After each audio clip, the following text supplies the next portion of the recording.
నమో వెంకటేశాయ, నమో విఘ్నపదే. మహాజనులారా, ఈరోజు నాయుడుపేట పట్టణం శ్రీ విజయ గణపతి వారి పాద సన్నిధిని ప్రతి సంవత్సరం కూడా మన యొక్క సంస్కృతి సంప్రదాయాలను కొంతవరకైనా కాపాడవలను అనేటువంటి ఉద్దేశంతో ముఖ్యంగా మన తెలుగు పండుగ ఉగాది పండుగకు మన పంచాంగాలు ప్రతి ఒక్కరికి కూడా పంచాంగ శ్రవణం అనేటువంటిది ఈరోజు చూస్తున్నారు. కాబట్టి ఆ క్రమంలో పోయిన సంవత్సరం కూడా ఇక్కడ మన వాళ్ళకు ఈ పంచాంగాలు తెచ్చి ఇవ్వడం జరిగింది. ఇది ఇప్పుడు తిరుపతి నుంచి తీసుకొస్తూ ఉన్నాము. అయితే గత సంవత్సరాల కన్నా ఈ సంవత్సరం మరీ పంచాంగాలు డిమాండ్ ఎక్కువైంది. 1-2 తప్ప వేరే ఇవ్వమండి అని చెప్పి ఆ చివరకు ఈఓ గారితో కూడా అడిగినప్పటికీ కూడా వారు కూడా అదే చెప్పారు, మీకు దొరకవండి, 1-2 తీసుకోపోండి, అంతకుమించి మేము ఇవ్వలేమని. సరే ఎట్లయినా సరే వచ్చాం కదా అని పట్టుదలతో తిరిగి ఆ ఎండకంతా తిరిగి 5 స్టాళ్ళు ఉన్నాయన్నమాట. అక్కడ తిరుపతి దేవస్థానంపై 5 స్టాళ్ళకి తిరిగి వాళ్ళ బంధువులు తిరిగి అలా ఉపయోగించారు.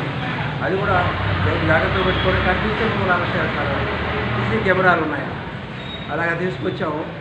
మొట్టమొదటి మన వాళ్లకు ఇక్కడ ఉన్నటువంటి మా బంధువులు అందరూ మా వాళ్ళే, వాళ్ళందరూ కూడా ఇస్తే లక్ష్యంగా వారి ద్వారా మీకందరూ కూడా తెలుసుకుంటుంది అన్నమాట. అది పంచాంగ శ్రవణం అంటే శ్రీ కళ్యాణ గుణావహం రిపుహరం దుస్వప్నదోషాపహం గంగా స్నాన విశేష పుణ్యబలం గోదాన తుల్యం గుణం ఆయుర్వృద్ధితమత్వం శుభకరం సంతాన సంపత్ప్రదం నానాకర్మ సుసాధనం సంశయం పంచాంగం.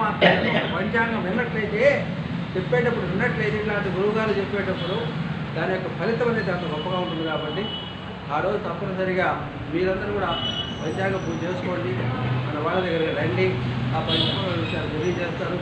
మన సంస్కృతిని మన సంప్రదాయంలో తెలుగు భాష సంస్కృతి సంప్రదాయాన్ని మనం కొంతవరకైనా కాపాడుకుందామన్న ఉద్దేశం చేత ఇది ఈ పంచాంగాలకు అన్నిటి కూడా విచిత్రమేనంటే ఎక్కడో ఉన్నారన్నమాట. అమెరికాలో ఉన్నారు, మన ఆంధ్రప్రదేశ్ తణుకు రాజమండ్రి దగ్గర తణుకు పట్టణంలో ఉన్నటువంటి వారు భాగవతుల వారు అనేటువంటి వారు గత సంవత్సరం కూడా పంచాంగాలకు పంపించారు, ఇవ్వండి మన వాళ్ళకందరికీ.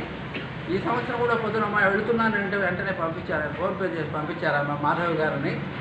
మరి వాళ్ళు సహాయం చేస్తున్నారు.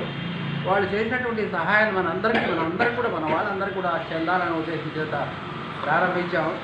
ఇకపోతే ఎక్కడెక్కడ గూడూరు, తర్వాత నెల్లూరు, కోవూరు మన సారు ప్రసాద్ గారు, భవాని ప్రసాదరావు గారు నాకన్నా 10 సంవత్సరాలు పెద్ద, నాకు 75 ఏళ్ళు అయితే ఆయనకి 85 సంవత్సరాలు. ఎన్నో కార్యక్రమాలు చేస్తుంటారు అన్నమాట. రేపు పంచాంగ శ్రవణం నాదే, అక్కడ నేనే చేయాలన్నమాట. వీళ్ళందరికీ కొంతమందికైనా ఇస్తామని చేసాము. ఎప్పుడైతే అందరూ మన వాళ్ళకి అందజేయి, ఫలితాన్ని అందరికీ తెలియజేయి మన వాళ్ళ